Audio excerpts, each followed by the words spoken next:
मेरो डिप्लोमाको सर्टिफिकेट बिक्रीमा छ। डिप्लोमा पढेको मैले राजधानी बनाउन राजधानी जाने बेला पनि गाडीको किरायालाई बाको मुख ताक्नु पर्दा बल्ल भान भयो कि मेरो सर्टिफिकेटले मलाई के दियो। सम्झिँदै जाँदा साइँला दाइको चिया पसलमा बिहान बेलुका गर्ने गफ दियो। यसको बदलामा जीवनको 4 वर्ष पुरै लियो। मेरो कुरकुरे जवानी लियो, बैंस लियो, तर पैसा दिएन।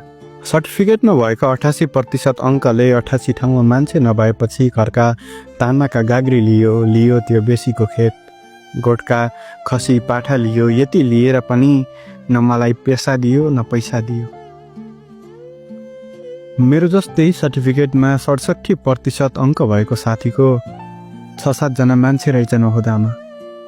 त्यही भएर होला उसलाई हरेक वर्ष 6-7 वटा सम्मान पत्र दियो, 6-7 वटा भ्रमण दियो, 6-7 वटा अझै नयाँ मान्छे दियो, 6-7 ठाउँमा फरक सत्ता दियो अनि हरेक पटक 6-7 हजार भत्ता दियो। त्यही 6-7 जनाको बलमा अर्को साथीले पायो अस्पतालमा जागिर। आजकल उठाएर चल्छ सिट, भेटेको बेला गफ दिन्छ, ट्यालेन्ट छस् केटा नले न पिर।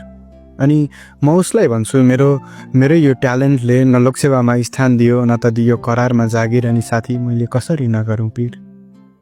सम्झन्छु अनिदो बसेर पुरा गरेका ती ल्याबका फाइलहरू, अनि त्यही गर्न रातभरि बस्दा छुटेका मर्निङ क्लास। भर्ना गरिदिने बेला बाले बेचेको त्यो दसैँलाई भनेर राखेको झक्काले खसी। अनि हरेक वर्ष हरेक सेमेस्टरमा पैसा बुझाउँदा आमाले बेचेका कानका मडौरी।